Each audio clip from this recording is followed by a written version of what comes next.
If you have ghosts, you have everything. What's up, guys? It's Robin. Welcome back to the Drunken Graveyard YouTube channel. How are you guys doing? It is a chilly October day here in Canada. We're still working on the Vlog-A-Ween challenge, so it'll be Vlog-A-Ween day 10 today, but instead of doing, say, like a spooky vlog video or like a trick or treat video, I thought that we would do something a little bit different, and I'm not sure how this is going to work out, but I think it'll be really good. So recently, September 21st, I was able to see the band Ghost for the fifth time, I'm pretty sure. And this was my second time taking photographs for the band. They performed in Penticton, British Columbia, which is about 2-ish hours away from here, driving. And seeing their show, like the Ultimate Tour Named Death, and to see them go from this like little band that had like the homemade costumes, was opening up for, you know, like Mastodon and Opeth and things like that, to this like big arena rock show was so cool. I'm 100% like a Ghost fan. I've been on board with them since pretty much they started. I really started listening to them in like 2011. Really enjoyed their music, and I've enjoyed it all along the way. And I was recently granted the ability to have an interview with Tobias Forge. He is the mastermind behind Ghost. He was all of the Three Papas and now Cardinal Copia. Yeah, and being able to talk to him was super cool. I had a phone interview with him, so I've got a recording of the call, and what I thought would be cool was I'll put the recording in this video and I'll show off some of the pictures that I took at the most recent show as well, just so you guys can kind of check it out. I don't know if that'll be cool. It was super cool to me. I was very Twitter-pated to talk to Tobias, just because I think that he and I kind of like the same things and understand the same things, and he was definitely a good sport about the silliness of the Drunken Graveyard interviews. So for those of you who aren't super familiar with how we do our interviews when we're talking to musicians and things like that, we play like a lightning round, which is just like a silly like one thing or the other, like coffee or tea or whiskey or beer or whatever, and then we ask for a film recommendation with an intoxicant to go along with it, and Tobias was a great sport in this interview, so I'm going to pop it in here, and I hope you guys enjoy it. I had a great time talking to Tobias, so Tobias, if you're watching this, thank you so much for talking to me. Ola, thank you so much for helping me to set it up, and to everyone at the South Okanagan Events Center, thank you for your hospitality to us. Thank you for your kindness. It was an amazing show, and I will also link our show report with the photos in the description below. Don't forget to subscribe to us on the social things. On Twitter, we are Drunk Graveyard. On Instagram and Facebook, we are Drunken Graveyard. And check us out online, we're drunkinagraveyard.com. So here is my interview with Tobias Forge of Ghost. Hey there. Hey. Hi, Tobias. Hey. How are you? Hi. So my name is Robin. I run the publication Drunken Graveyard based in Canada. How are you doing? Very well. Very well, thank you.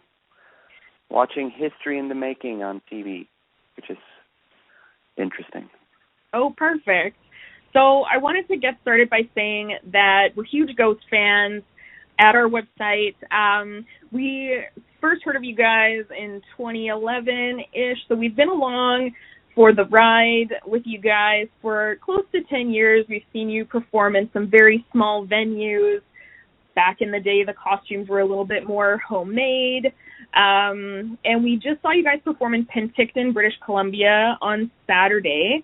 And to see you guys go from this smaller venue, playing maybe a 25-minute set, opening for like Opeth and Mastodon, to this big arena rock show. I had read in an earlier interview with you guys where you had said that you wanted Ghost to be this like arena rock band that everyone had kind of missed out on. What's it like to sort of see that realized now? Amazing. It was actually kind of I had this moment, or had moments of because of what I do, and constantly sort of being tossed between playing shows, but also thinking a lot ahead. Like I'm fairly creative and think a lot about the future. So in my head, it's like I have to remind myself that it's like 2019, because in my head it's like 2020, 21, 22. That's where I am at. Like I'm thinking about what we're doing in August 22.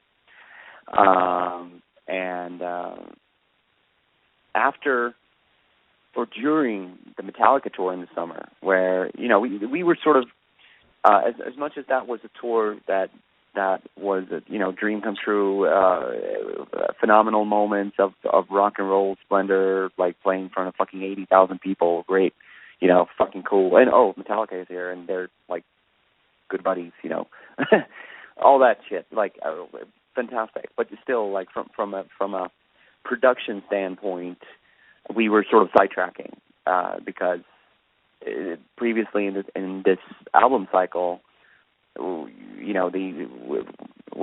I've been very adamant about presenting a show, whereas that show was obviously completely altered for the setting of the Metallica tour. Like not only was it outdoors, it was also in summer, and by the way, their stage doesn't have a roof, so you can't hang anything. Oh, okay, that's interesting curveball. You need to sort of refigure your whole thing. And by the end of the tour, just because there was just a few months left of the year, there were just a few months left of the year, and in my head, we were already sort of wrapping the tour because we do one show in February, but we sort of wrap around Christmas. And, I had to sort of remember, like, but it's not just a few shows that we're doing after Metallica. We're doing, like, the biggest tour we've ever done. Yeah. All right. We have 6 trucks? We've never had 6 trucks before. Because everything with Metallica was so big. The crowds were huge, and the stadiums were humongous, and the amount of trucks standing outside the stadiums every day was 30, 40. I have no idea. It was so many that it was insane. So everything felt so intimate after that. So going back on the tour now is just like, wow, it's amazing how your perspectives change just because we did the summer tour with Metallica. Everything was so, this was sort of, the Metallica tour was such a traffic diverter, in town. People, every time that we got into a city, the whole city was sort of Metallica'd out. And, there was Metallica playing everywhere and in radios and in the street. If you walk down the street, there were people walking in Metallica shirts the day before the show. But it's interesting because you I think that's a way to grow into doing things like what you saw as well. That I remember a few times when we sort of accidentally did arena shows back in time, and I'm not talking very long time ago at all. I'm talking like just like before last album cycle and before that. It was such a big jump. If you come with a sort of essentially a club production venue, a theater production into an arena, and all of a sudden there's a built stage and you put your shit on, and all of a sudden the whole production looks so tiny. And you notice immediately, like, oh shit, our light rig is not made for, when you play theaters, everything's through a proscenium.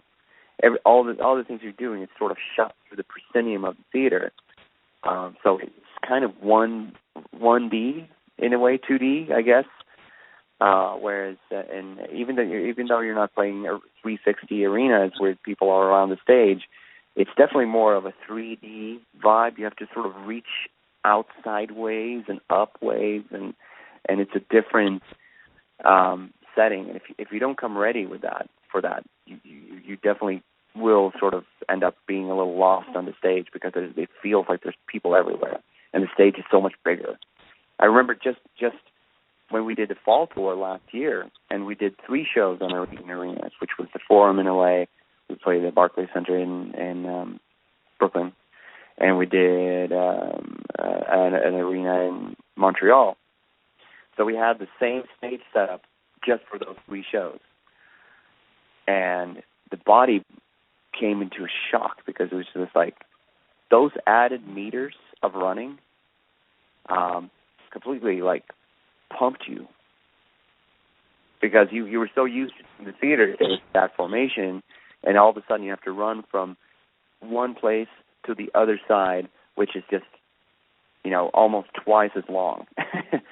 We're out of shape. Is that why you added the little mini tricycle? Oh yeah, for my stamina. Yeah, that's my little spinning pass there. Yeah. I wasn't sure if that was like a Saw reference to that film or what was going on there, but I loved it. Good. That's the point. Okay, perfect. All right. So with the 7 inches of Satanic Panic and the video and song Kiss the Go-Go Goat, there's a little bit of a return to some of the comedy and humor and silliness that's what originally attracted at least myself to Ghost. I feel like if the costuming was paired with like such a heavy metal, like a really scary black metal sound, it might not have the same impact. So where does that like silliness come from for you? Where does that comedy come from? I don't know. I mean, I just want to have fun. I think that every band, most bands that I know of or like a lot, have always had a certain amount of humor and sort of tongue-in-cheek attitude into what they're doing. I mean, without turning into like the Dickies or anything where everything is just fun. But I mean, even Metallica, if you look at like most of their band photos, at least from like 84 and onwards, they were all like smiling and they were laughing and they were doing silly things. It's kind of unserious. Which I think is very cool. I mean, that gave me very much like a lighter. Even like look at a lot of photos of Pink Floyd. They were obviously a very serious band. If you put the records on, it felt very serious. As you grow older, you hear the jokes in there. But then you look at photos of the band, and they were like also like doing crazy stuff. And another band that I definitely think that some people, especially the people who aren't necessarily real fans, and maybe some fans that are just too precious, they sort of miss out on the fact that Morrissey and Smiths was actually hilarious. There's a lot of jokes in their music. Oh, very yeah. It's very playful. But it's wrapped in a way that sort of sounds extremely serious and highbrow. But that is also part of the fun of it. So those were just a few examples of bands that I like that sort of combine seriousness with real humor. Okay. So I think it's important. I think it's very important. If you're capturing people, you're asking them to spend a few hours with you. I think it's definitely important to go through several emotions together. And I want people to come to our show and have fun. And I want them to laugh, and I want them to cry tears of joy, and also rock out. Well, I think that definitely happened at this past Saturday's show, at least for us. So my next question, Ghost has always had like some sexual themes present in the lyrics. And lately, Cardo Copias, he seems pretty horny. There was some talk about tickling taints, lots of pelvic thrusting. What's going on there? Why is the cardinal so horny? I don't know, really. I have a vague remembrance of Papa 3 being kind of similar. And I don't think that the taint tickling started now. Really, it's been going on for a while. So that I mean that might suggest that he's been horny for quite a long time. Maybe that's why. I mean, that's fair. So my next question then is, what would be the cardinal's idea of a perfect date? I don't know. I can just imagine. Foreplay, probably, what would that be, like turning on or off lights? Definitely socks on.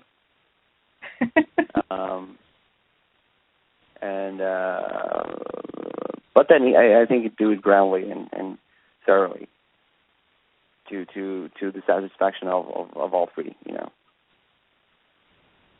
or four. Okay. I mean, I think that's fair. Okay, but that's my guess. I don't know. I have never seen him in action, so. Okay, so part of what we do at Drunken and Graveyard is we like to have a little fun in our interviews, so we do something called the lightning round. So I'm going to give you two options, and you just pick the first one that appeals to you, okay? Oh, okay. So puppies or kitties? Oh, kitties. Okay. Daffodils or daisies? What was that? Daffodils or daisies? Daisies. Okay. Red wine or white wine? Red wine, without a doubt.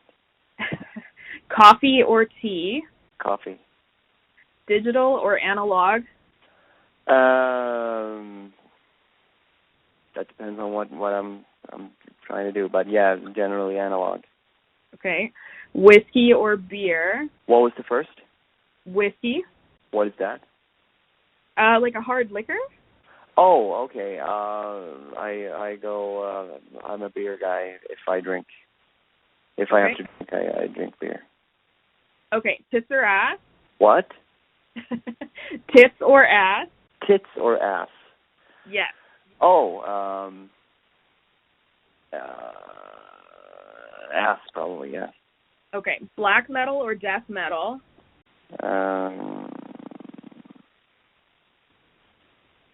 Black metal, I'd probably say, yeah. Okay. Sabbath or Motorhead? If I had to choose, I'd probably go with Sabbath. Okay. Mayhem or Dark Throne? Mayhem. Okay. Slasher movie or haunted house movie? I am terribly afraid of the dark. So I'm usually haunted house movies get me a little shaky, especially if it's like a new film, because they're just. I know this is supposed to be an easy like one or two, but I just need to sort of give you a little background. I just feel better if I see a slasher movie because it's so silly.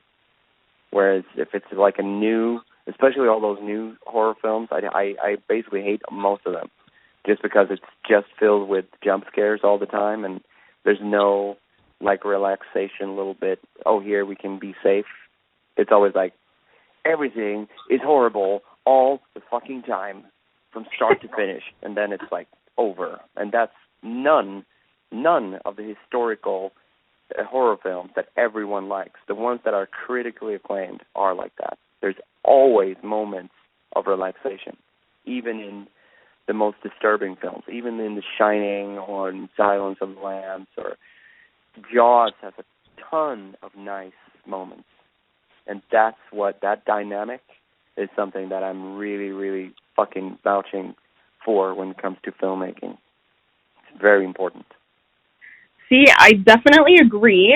One of our catchphrases on our website is that jump scares are ruining horror films. Okay. So that's going to take us to our last question. So the website that I run is called Drunkinagraveyard. We cover horror films, heavy metal, and we do it kind of with a silly, comedic, intoxicated bent. So we ask this question of everyone we interview.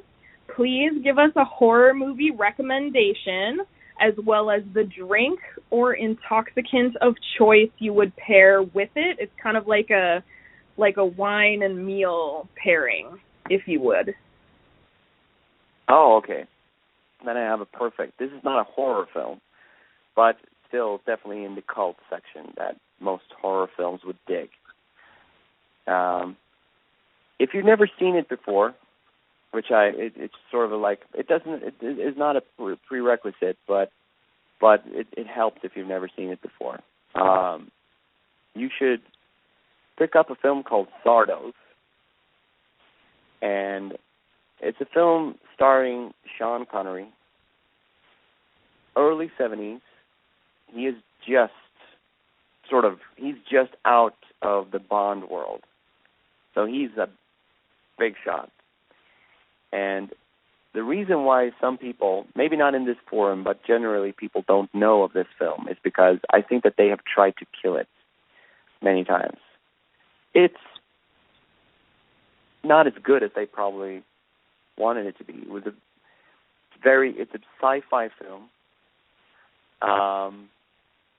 I've had many debates with buddies of mine arguing about if the script and the story is actually good or bad. I don't really know. I just know that if you smoke a doobie,